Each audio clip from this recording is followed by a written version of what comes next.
नमस्कार। आज हम एक ऐसे विषय के ताने बाने को खोलने की कोशिश करेंगे जो रहस्य, आध्यात्मिकता और कह सकते हैं भविष्य की उम्मीदों से बुना हुआ है। जी। शंभाला और कल्कि अवतार का गहरा और अक्सर पेचीदा लगने वाला संबंध। बिल्कुल। ये यात्रा हमें प्राचीन ग्रंथों की गलियों और किंवदंतियों के धुंधले परिदृश्यों में ले जाएगी।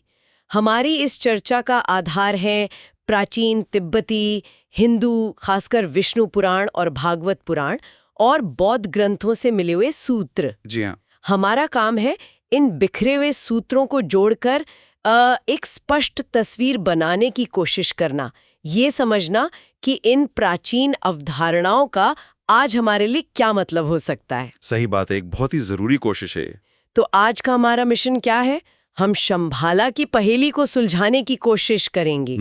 कल्कि अवतार के साथ इसके जुड़ाव की पड़ताल करेंगे और देखेंगे कि समय के साथ इन विचारों की व्याख्या मतलब कैसे बदली है, कैसे विकसित हुई है। बिल्कुल। चलिए इस प्राचीन रहस्य की गहराइयों में उतरते हैं। शुरुआत शंभाला से करते हैं। आखिर ये है क्या?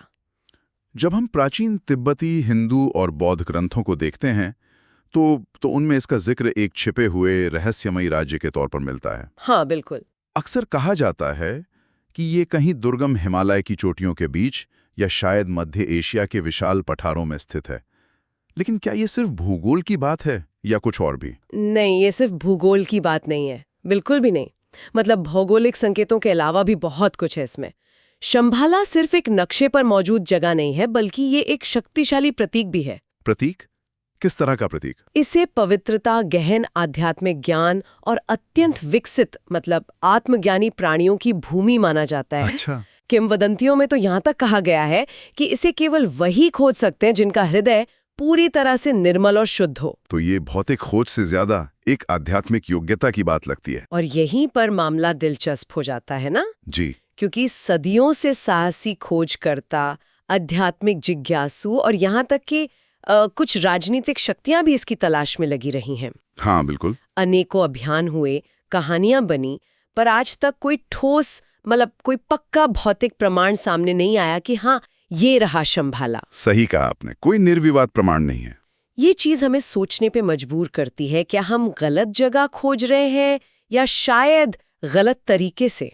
ये एक बहुत महत्वपूर्ण सवाल है और यहीं से एक दूसरी संभावना उभरती है जो कई आध्यात्मिक परंपराओं में पाई जाती है। क्या संभावना? हो सकता है कि शंभाला प्राथमिक रूप से कोई भौतिक स्थान हो ही ना। अच्छा, मतलब? संभव है कि यह एक उच्चतर आध्यात्मिक आयाम हो, ऊर्जा का एक क्षेत्र या फिर चेतना की एक उन्नत अवस्था का प्रतीक। चेतना की अवस्था? हाँ, कुछ व्याख्याओं के अनुसार ये बाहरी दुनिया में खोजने की चीज नहीं बल्कि अपने भीतर जागृत करने की अवस्था है। जैसे योग और ध्यान की परंपराओं में आंतरिक लोकों या चक्रों की बात की जाती है, कुछ वैसा ही। ये तो बिल्कुल अलग दृष्टिकोण है।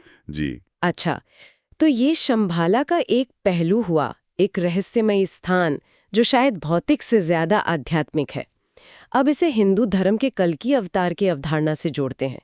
विष्णु पुराण और भागवत पुराण जैसे प्रमुख ग्रंथ, वो क्या कहते हैं इस बारे में? देखिए, हिंदू धर्म ग्रंथों में, विशेषकर इन पुराणों में, भगवान विष्णु के 10 अवतारों का वर्णन मिलता है। हाँ, दशावतार। जी, दशावतार। कल्कि को 10वां और अंतिम अवतार माना जाता है, जिनके बारे में कहा गया है कि वे वर्तमान युग यानी कलयुग उसके अंत में प्रकट होंगे। कलयुग के अंत में? हाँ, और यहाँ सबसे चौंकाने वाली और सीधी बात यह है कि कई महत्वपूर्ण पुराण जैसे भागवत पुराण वो स्पष्ट रूप से कल्कि के जन्मस्थान का नाम शंभाला ग्राम या शंभाला गांव बताते हैं। संकेत नहीं, सीधा नाम। ये तो वाकई सीधा जिक्र है। मतलब ग्रंथ सीधे तौर पर इन दोनों अवधारणाओं कल्कि अवतार और शंभाला को जोड़ रहे हैं। क्या उनके परिवार या पृष्ठभूमि के बारे में भी कुछ जानकारी मिलती है? हाँ, मिलती है। ग्रंथों में उल्लेख है कि कल्कि का जन्म शंभाला गांव में एक प्रतिष्ठित ब्राह्मण परिवार में होगा। अच्छा, ब्राह्मण परिवार में? जी, उनके पिता का नाम विष्णुयश और माता का नाम सुमति बताया गया है। ये विवरण कथा को और ज्यादा मानवीय और एक स्थापित संदर्भ देता है। विष्णु, यश और सुमति। हाँ, और उनका उद्देश्य? कल्कि अवतार लेंगे क्यों? पुराणों के अनुसार उनका मिशन क्या है? उनका उद्देश्य बहुत स्पष्ट बताया गया है और वो युगांतकारी है। जब कलयुग में अधर्म, अन्याय और अनाचार अपनी चरम सीमा पर पहुंच जाएगा। जैसा कि आजकल लगता है कि पहुंच रहा है। खैर, तो कहा गया है कि तब कल्कि अवतार प्रकट होंगे। उनका मुख्य कार्य होगा पृथ्वी पर बढ़ चुके समस्त पाप और बुराई का नाश करना। नाश करना। हाँ, दुष्टों का संहार करना और कलयुग का अंत करके पुनः धर्म यानी सत्य, न्याय और सदाचार की स्थापना करना। यानी एक नए युग की शुरुआत। बिल्कुल, वे एक नए स्वर्णिम युग सतयुग का आरंभ करेंगे। ये एक तरह से कह सकते हैं कि ब्रह्मांडीय व्यवस्था का पुनः संतुलन स्थापित करना है। तो अगर हिंदू ग्रंथ इतने स्पष्ट रूप से कह रहे हैं कि कल्कि का जन्म शंभाला में होगा, तो क्या हमें इसे अक्षरशः लेना चाहिए, मतलब शब्दशः? क्या हमें ये कल्पना करनी चाहिए कि हिमालय की किसी अनदेखी घाटी में शंभाला नाम का एक गांव सचमुच मौजूद है, जहां भविष्य में किसी दिन कल्कि का जन्म होगा?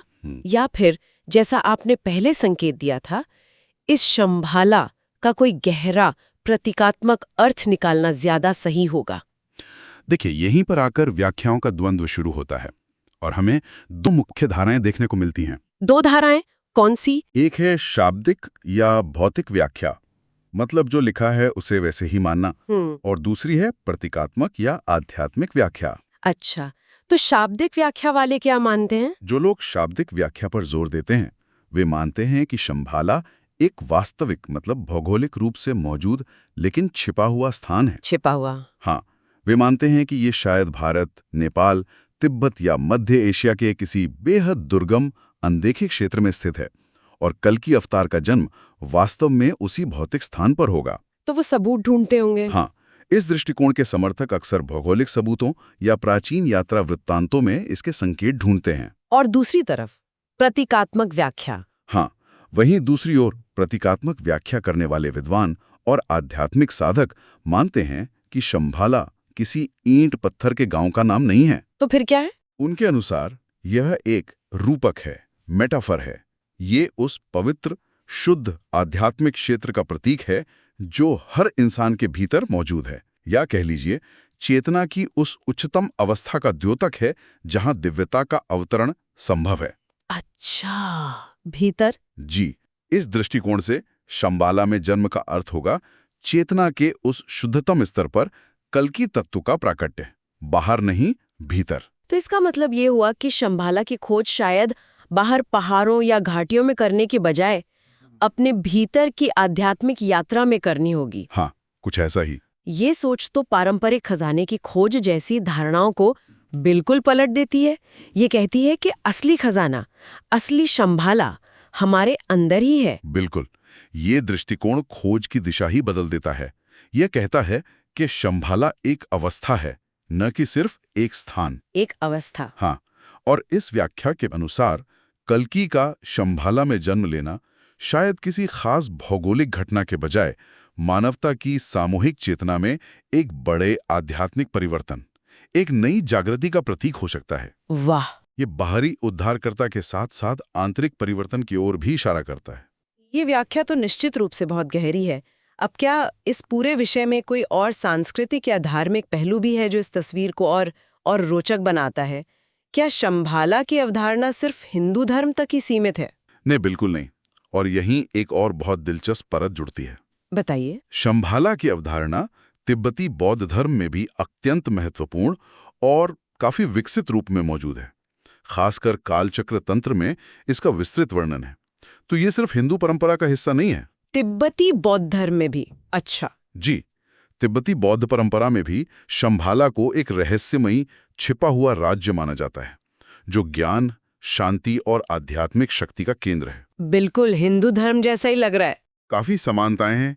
उनकी भविष्यवाणियों के अनुसार भी जब दुनिया में अंधकार और संघर्ष बहुत बढ़ जाएगा, तब शंभाला के शासक, जिन्हें कल्कि राजा या चक्रवर्ती कहा जाता है, वो अपनी सेनाओं के साथ प्रकट होंगे और बुराई पर विजय प्राप्त करके एक नए स्वर्ण युग की स्थापना करेंगे। कल्कि राजा, उन्होंने भी कल्कि शब्द इस्तेमाल किया है। हाँ, ये बहुत ध्यान देने वाली बात है।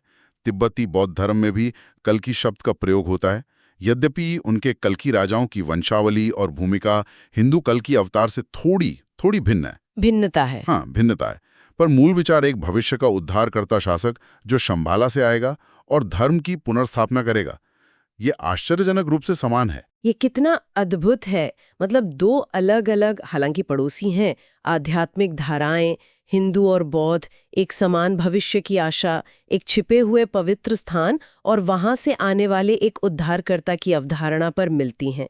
ये महज संयोग है या इसके पीछे कोई गहरा सांस्कृतिक लेन देन है, या शायद कोई यूनिवर्सल आर्केटाइप काम कर रहा है? ये एक बड़ा सवाल है और इसके कई संभावित कारण हो सकते हैं। जैसे पहला, जैसा आपने कहा, भारत और तिब्बत के बीच सदियों से गहरा सांस्कृतिक और धार्मिक आदान प्रदान रहा है, तो विचारों का साझा होना वो स्वाभाविक है।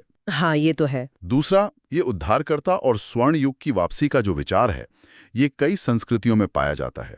ये शायद मानवता की गहरी सामूहिक आकांक्षाओं को दर्शाता है। सही है। और तीसरा, हो सकता है कि दोनों परंपराएं किसी प्राचीन साझा स्रोत या अनुभव की ओर इशारा कर रही हों, जिसे उन्होंने अपनी अपनी भाषा और प्रतीकों में व्यक्त किया। कारण चाहे जो भी हो, ये समानता इस अवधारणा को और ज्यादा वजनदार और सार्वभौमिक बनाती है। तो इस सारी जानकारी, इन विभिन्न व्याख्याओं और सांस्कृतिक समानताओं पर विचार करने के बाद हम उस मूल प्रश्न पर वापस आते हैं जिससे हमने शुरुआत की थी। क्या कल्कि शंभाला में जन्म लेंगे? हमारे पास जो स्रोत हैं और जो समझ हमने विकसित की है, उसके आधार पर हम निश्चित रूप से क्या कह सकते हैं? देखिए, अगर हम विशुद्ध रूप से हिंदू पौराणिक ग्रंथों के, मतलब जैसे भागवत पुराण के शाब्दिक पाठ पर आधारित रहें, तो जवाब हाँ लगता है। ग्रंथ स्पष्ट रूप से जन्म स्थान का नाम शंभाला बताते हैं, उसमें कोई अस्पष्टता नहीं है, बिल्कुल साफ लिखा है। हाँ, ये तो आपने बताया था। लेकिन जैसा हमने चर्चा की, असली रहस्य और प्रश्न यहीं पर गहराता है कि वो शंभाला वास्तव में है क्या? वही सवाल फिर से। हाँ, क्या वो पृथ्वी पर मौजूद कोई वास्तविक छिपा हुआ गांव या राज्य है जिसे किसी दिन खोजा जा सकेगा, या फिर वो एक आध्यात्मिक आयाम है, चेतना की एक अवस्था है, या केवल सत्य और पवित्रता का एक शक्तिशाली प्रतीक है? और इसका जवाब? ये प्रश्न आज भी एक अनसुलझा रहस्य बना हुआ है। विद्वानों, धर्मशास्त्रियों, खोजकर्ताओं और आध्यात्मिक जिज्ञासुओं के बीच इस पर लगातार बहस और मंथन जारी है। कोई एक सर्वमान्य निश्चित उत्तर शायद अभी हमारे पास नहीं है, और शायद यही रहस्य इसे इतना आकर्षक बनाए रखता है। शायद। तो आज की इस गहन पड़ताल में हमने शंभाला के रहस्यमय आवरण को हटाने की कोशिश की, कल्कि अवतार के साथ इसके सीधे और गहरे संबंध को समझा और इससे जुड़ी शाब्दिक बनाम प्रतीकात्मक व्याख्याओं के नुआंसेस पर गौर किया। जी। हमने तिब्बती बौद्ध धर्म से इसकी मतलब आश्चर्यजनक समानता को भी देखा। हाँ, हमने देखा कि कैसे प्राचीन ग्रंथ एक पौराणिक, लगभग जादुई लगने वाले स्थान और भविष्य में आने वाले एक महान उद्धारक के बीच एक स्पष्ट पुल बनाते हैं। बिल्कुल। और यहाँ सबसे महत्वपूर्ण बात यह समझने की है कि चाहे शंभाला भौतिक रूप से मौजूद हो या ना हो, चाहे वो बाहर हो या भीतर हो, ये अपने आप में पवित्रता, आध्यात्मिक ज्ञान, आंतरिक शांति और अंततः दुनिया में संतुलन और धर्म की पुनर्स्थापना की एक शक्तिशाली आशा का प्रतीक है। आशा का प्रतीक। जी। कल्कि अवतार की कथा भी इसी आशा, इसी विश्वास और इसी परिवर्तन की प्रतिज्ञा से गहराई से जुड़ी हुई है। ये बुराई के ऊपर अच्छाई की अंतिम विजय का आश्वासन है। बिल्कुल सही कहा। तो ये सब जानकारी हमें क्या सिखाती है? मेरे विचार में ये हमें दिखाती है कि कैसे मानव इतिहास में विभिन्न संस्कृतियों और परंपराओं में भले ही नाम और कहानियां अलग हों, पर अच्छाई की बुराई पर विजय, हाँ। अंधकार पर प्रकाश की जीत और एक बेहतर न्यायपूर्ण भविष्य की आशा की लगभग एक जैसी गहरी मानवीय आकांक्षाएं पाई जाती हैं। बिल्कुल, ये एक सार्वभौमिक थीम है। हाँ, शंभाला और कल्कि की कथा इसी सार्वभौमिक मानवीय खोज और आशा का एक शक्तिशाली भारतीय और तिब्बती प्रतिरूप है। और ये हमें इस विषय पर और भी गहराई से सोचने और शायद अपने भीतर झांकने पर मजबूर करता है। श्रोताओं के लिए एक अंतिम विचार छोड़ते हैं। जी, जरूर। यदि हम इस संभावना को गंभीरता से लें कि शंभाला मुख्य रूप से चेतना की एक उच्च अवस्था या एक आंतरिक आध्यात्मिक क्षेत्र का प्रतीक है, तो क्या ये संभव है कि कल्कि अवतार का जन्म किसी बाहरी भौगोलिक स्थान पर होने वाली घटना के बजाय मानवता की सामूहिक चेतना में एक बड़े पैमाने पर होने वाला परिवर्तन, एक अभूतपूर्व आध्यात्मिक जागृति या हृदय के कमल के खिलने के रूप में अनुभव किया जाए? एक बहुत गहरा विचार है ये। शायद कल्कि का आगमन किसी एक व्यक्ति का आना ना होकर हम सब के भीतर दिव्यता का सामूहिक जागरण हो। ये सिर्फ एक विचार है जिस पर आगे और मनन किया जा सकता है। अगर आपको ये वीडियो पसंद आई है तो इसे ज़रूर लाइक करें, कमेंट सेक्शन में अपना ओपिनियन बताएं और चैनल को ज़रूर सब्सक्राइब करें। मिलते हैं अगली वीडियो में, तब तक के लिए नमस्कार।